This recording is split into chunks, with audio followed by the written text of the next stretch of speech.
0세부터 100세까지 모두 다 책 읽는 다울책 사랑방입니다. 선생님이 과학책 소개해 줄게요. 모두 에너지야. 글 곽영직, 그림 소윤경, 출판사 웅진주니어. 웅진주니어가 좋은 책을 많이 만들어내고 있다라는 생각이 들어요. 여러분들 과학책 4학년, 5학년, 6학년에 연관된 에너지에 관련된 과학책과도 연관되어 있습니다. 세상은 에너지로 가득 찼죠? 쌩쌩 달리는 자동차나 돌아가는 선풍기, 또 굴러가는 공, 우리가 먹는 밥에도 에너지가 있어요. 신나게 뛰어다니는 우리에게도 에너지가 있고요. 에너지가 없다면 세상에는 아무런 일도 일어나지 않고 쥐죽은 듯이 조용할 거예요. 오늘은 에너지가 무엇인지 우리 함께 알아봐요. 모두 에너지야. 둥둥둥둥둥 곰인형이 북을 치며 행진해요. 방안을 몇 바퀴 돌고도 계속 걸어요. 그러다 곰인형이 멈췄어요. 곰인형은 왜 멈췄을까요? 쌩쌩 장난감 기차가 달려요. 기차키를 몇 바퀴나 쉬지 않고 달려요. 신나게 달리던 기차가 스르르 멈췄어요. 기차는 왜 멈췄을까요? 곰인형이 북을 치며 돌아다니는 것도, 장난감 기차가 쌩쌩 달리는 것도 에너지가 있기 때문이에요. 에너지가 떨어지면 곰 인형도 멈추고 기차도 멈춰요. 에너지는 세상 모든 것을 움직이게 해줘요. 에너지는 공을 움직이게 하고, 나는 운동 에너지. 에너지는 음식을 뜨겁게 하고, 나는 열 에너지라고 해. 에너지는 밝은 빛을 내기도 해요.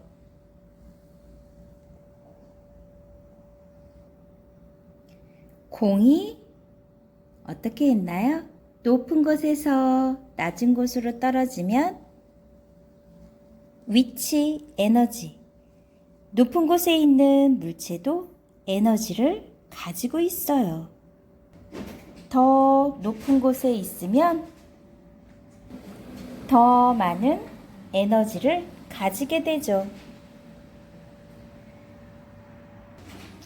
전기 주전자의 스위치를 켜면 물이 금방 끓어올라요. 전등 스위치를 켜면 방안이 금방 환해지고요. 집에서 쓰는 전기도 에너지예요. 또 뭐가 있을까요?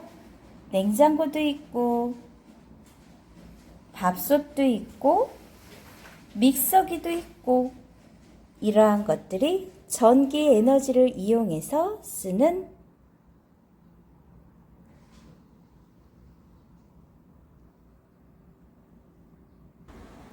전기 에너지는 발전소에서 만들어져요. 하지만 전기 에너지를 만들어내기 위해서는 다른 에너지가 있어야 해요. 우리 발전기 한번 볼까요? 발전기. 발전기는 전기를 일으키는 기계예요. 발전기는 커다란 자석과 코일, 모터로 이루어져 있어요. 자석을 모터로 빠르게 돌리면 전기가 만들어져 코일에 흐르게 됩니다. 높은 곳에서 떨어진 물이 모터를 돌리게 되는 거죠. 이거를 수력 발전소라고 해요. 수력 발전소는 물이 가지고 있는 에너지를 전기로 바꿔줍니다. 그러면 바람을 이용하는 풍력 발전소 한번 볼까요? 풍력 발전소는 바람이 가지고 있는 에너지를 전기로 바꾸어줘요. 화력 발전소는 석탄이나 석유를 태울 때 나오는 열 에너지를 전기 에너지로 바꾸어줍니다. 물을 이용하는 수력 발전소, 바람을 이용하는 풍력 발전소, 석탄이나 석유를 이용하는 전기, 열 에너지를 이용하는 전기 에너지, 화력 발전소. 또 요즘은 무엇이 뜨고 있나요? 맞아요. 태양을 모으는 태양열 전기 에너지로 바꿀 수 있죠. 발전소에서 만들어진 전기 에너지는 이렇게 전선을 타고 세상 곳곳으로 가요. 전선만 연결되어 있으면 아주 멀리까지 갈 수 있죠. 전기가 여러분 집에도 오고 있는 것처럼 말이죠. 집에 설치된 계량기 혹시 보았나요? 전기 계량기는 우리 집이 전기를 얼마나 사용했는지 알려주죠. 전기는 발전소를 지나면서 우리가 사용하기에 적당한 세기로 바뀝니다. 변전소라고 해요. 집에 도착한 전기 에너지는 다른 에너지로 모습을 바꿔서 일을 하죠. 여러분들이 집안 곳곳에서 일하고 있는 전기 에너지 무엇이 있을까 한번 찾아보세요. 전기 에너지를 이용하는 것.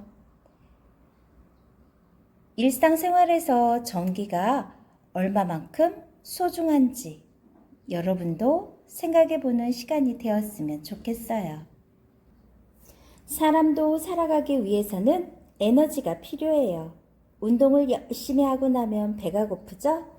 배가 고플 때 아마 여러분들은 무엇인가 먹고 싶다는 생각이 들 거예요. 배가 고프면 힘이 없고 놀기도 싫어져요. 배가 고픈 것은 에너지가 부족해졌다는 뜻이랍니다. 이때 음식을 먹으면 어떻게 되나요? 다시 힘이 나죠. 음식에 들어있는 에너지가 우리 몸에 전해졌기 때문이에요. 그럼 음식 속의 에너지는 어디에서 왔을까요? 생각해 보세요. 사람은 음식에서 에너지를 얻습니다. 우리가 먹은 음식이 숨 쉴 때 들이마신 산소를 만나 서서히 타면서 에너지를 내게 됩니다. 음식 속의 에너지는 어디에서 왔을까요? 맞아요. 바로 태양에서 왔어요. 식물은 태양에서 오는 빛을 받아 자기 몸속에 저장하죠. 쌀이나 채소, 과일 속에는 태양에서 온 에너지가 들어있어요. 태양에서 온 빛을 모아 이산화탄소를 빨아들이고 영양분 속에 뿌리, 물과 만났네요. 식물은 빛 에너지를 이용해 물과 공기 속에 이산화탄소를 영양분으로 바꿉니다. 이 과정을 광합성이라고 해요. 여러분들 기억해 두세요. 광합성. 광합성이 뭐냐고요? 빛 에너지를 이용해 물, 땅속에 있는 물 있죠? 물, 공기 속에 이산화탄소를 영양분으로 바꿔줘요. 이러한 과정들을 광합성이라고 합니다. 그래서 식물이 이렇게 무럭무럭 자라게 돼서 여러분들은 맛있는 과일, 채소, 곡식을 먹게 되는 거죠.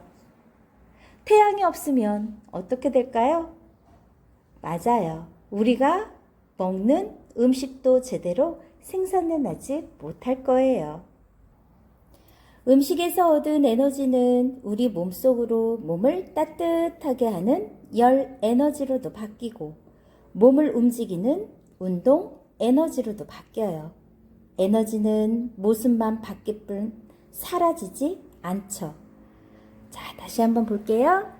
태양에서 어떻게 됐나요? 식물은 태양에서 에너지를 얻고, 동물은 식물을 먹고 에너지를 얻고, 사람은 식물과 동물을 먹고 에너지를 얻고, 우리는 그 에너지로 어떻게 신나게 뛰어놀아요. 에너지는 이리저리 옮겨다니면서 세상을 움직여요. 우리는 에너지를 볼 수도 만질 수도 없지만 에너지가 하는 일은 볼 수 있어요.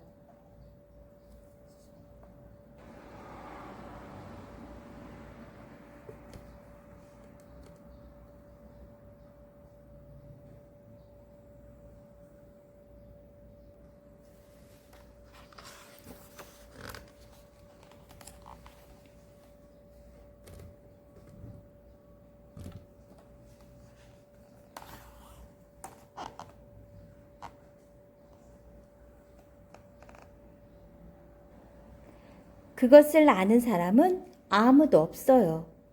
우주가 시작될 때부터 에너지는 있었으니까요.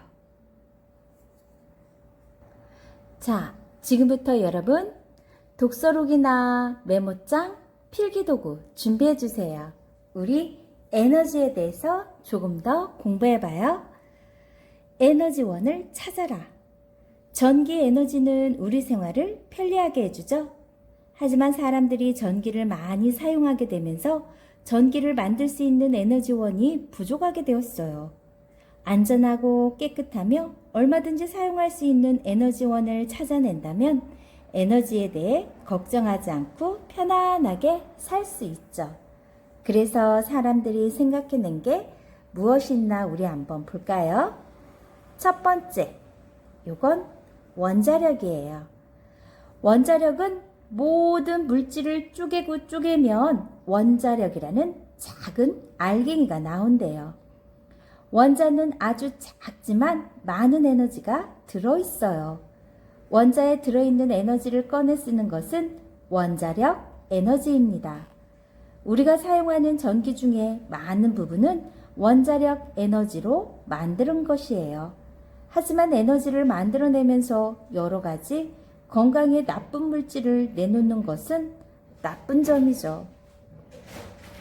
또 우리가 화석연료, 여러분들 화석연료라고 들어봤어요?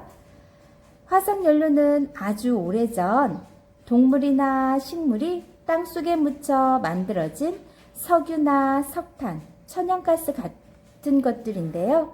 우리가 편리하게 사용하는 전기도 대부분 화석연료를 데워서 만든 거예요. 화석연료는 간편하고 편리하지만 앞으로 얼마 동안 사용하면 모두 없어질 거래요. 또 연료가 타면서 여러 가지 기체가 발생해 환경을 더럽히고 지구의 온도가 올라가게 한다는 단점이 있죠. 여기 보이는 거 뭔가요? 태양이죠? 태양은 한번 볼까요? 태양은 가장 크고 가장 깨끗한 에너지예요. 만약 우리가 태양 에너지를 효과적으로 사용할 수만 있다면 에너지 문제를 모두 해결할 수 있을 거예요. 지금도 태양열을 사용하여 전기를 만들고 있기는 하지만 아직은 태양에서 충분한 에너지를 얻어내지 못하고 있어요. 바람을 이용한 풍차. 풍차도 에너지를 만들어내죠. 풍차하면 어디가 떠오르나요? 맞아요. 네덜란드가 떠오르죠. 바람이 불면 풍차가 돌아가요. 옛날부터 사람들은 곡식을 빻거나 낮은 곳에 있는 물을 퍼 올리는데 풍차를 이용했어요. 오늘날에는 풍력 발전소에서 풍차를 돌려 전기를 만들어내죠. 하지만 만들어낼 수 있는 에너지의 양이 적고 바람이 불지 않을 때는 풍차를 돌릴 수 없는 것이 문제예요. 자, 또 있네요. 지열. 지구 표면과 달리 지구 내부는 온도가 아주 높아요. 화산이나 지진, 땅속에서 뜨거운 물이 나오는 온천도 이런 땅속 에너지에 의해 만들어진 거죠. 이렇게 땅속에서 발생하는 뜨거운 증기를 사용해 전기를 만든 것이 지열 에너지입니다. 아직은 기술이 부족해 지열 에너지를 충분히 사용하지 못하고 있어요. 마지막으로 밀물과 썰물, 바닷물을 이용한 거 한번 볼까요? 바닷물을 움직이는 것을 이용해 전기를 일으킬 수도 있어요. 밀물과 썰물을 이용해 만들어내는 것을 조력 에너지라고도 하고, 파도의 힘으로 만들어낸 에너지를 파력 에너지라고 합니다. 조력 에너지와 파력 에너지는 아무런 연료도 사용하지 않는 깨끗한 에너지죠. 하지만 에너지의 양이 적은 것이 단점이에요. 여러분들이 에너지원을 일으키는 것, 원자력, 화석 연료, 태양, 바람, 지열, 밀물과 썰물 이용하는 거에 대해서 생각도 해보고 이것들에 대한 단점도 여러분은 오늘 조금씩 알게 됐을 거예요. 편안하게 눈을 감고 선생님이 들려주는 이야기에 빠져보세요. 에너지가 세상을 움직입니다. 높은 곳에서 공을 떨어뜨려 봐요. 공은 떨어지면서 속도가 빨라지죠. 바닥에 부딪힌 공은 다시 위로 튀어오르죠. 공이 떨어지면서 속도가 빨라지고 다시 튀어오를 수 있는 건 공이 에너지를 가지고 있기 때문이에요. 사람이 빠른 속도로 달릴 수 있는 것도, 오랫동안 걸을 수 있는 것도 모두 에너지가 있기 때문입니다. 지구가 태양 주위를 돌고 달이 지구 주위를 도는 것도 에너지가 있기 때문이죠. 우리가 살고 있는 세상엔 에너지가 가득해요. 에너지에는 여러 형태가 있죠. 빠르게 달리는 물체가 가지고 있는 운동 에너지, 뜨거운 물체가 가지고 있는 열 에너지, 밝은 빛이 가지고 있는 빛 에너지, 화학 물질이 가지고 있는 화학 에너지, 우리가 편리하게 사용하고 있는 전기 에너지, 높은 곳에 있는 물체가 가지고 있는 위치 에너지, 용수철이 가지고 있는 탄성 에너지, 원자핵이 가지고 있는 핵 에너지 등 에너지의 종류는 아주 많아요. 이런 에너지들은 서로 다른 에너지로 모습을 바꿀 수 있어요. 운동 에너지가 위치 에너지로 바뀌기도 하고, 전기 에너지가 열 에너지나 빛 에너지로 바뀌기도 하죠. 그러나 모습이 바뀔 뿐 에너지의 양은 변함이 없어요. 에너지를 만들어내거나 사라지게 할 수 있는 방법은 어디에도 없습니다. 이런 것을 에너지 보존 법칙이라고 합니다. 그러나 에너지를 주고받을 수는 있어요. 우리가 친구를 밀면 내가 가지고 있는 에너지가 친구에게 전달되죠? 발로 공을 차면 발이 가지고 있던 에너지가 공에 전달되고, 그러나 이때에도 에너지의 양이 커지거나 작아지지는 않아요. 하지만 어떤 에너지는 다른 에너지보다 쓸모가 많아요. 여러 가지 에너지 중에서 전기 에너지는 가장 쓸모가 많은 에너지입니다. 전기 에너지는 아주 쉽게 우리가 원하는 에너지로 바꿀 수 있기 때문이죠. 아무리 써도 에너지의 양이 줄어들거나 없어지지 않는데, 에너지를 낭비하지 말자고 하는 것은 쓸모가 많은 에너지를 아끼자는 뜻입니다. 여러분들도 전기를 아끼는 방법, 에너지를 아끼는 방법, 에너지, 깨끗한 에너지를 만들 수 있는 방법, 어떠한 것들이 있는지 생각해보는 시간을 가져보았으면 좋겠어요. 여러분에게 계속해서 초등학교 생활에 도움이 될 수 있는 아주 기초적인 책들을 선생님이 찾아서 앞으로도 읽어줄게요. 좋아요, 구독 꾹 눌러주시면 계속해서 함께 할 수 있습니다. 감사합니다.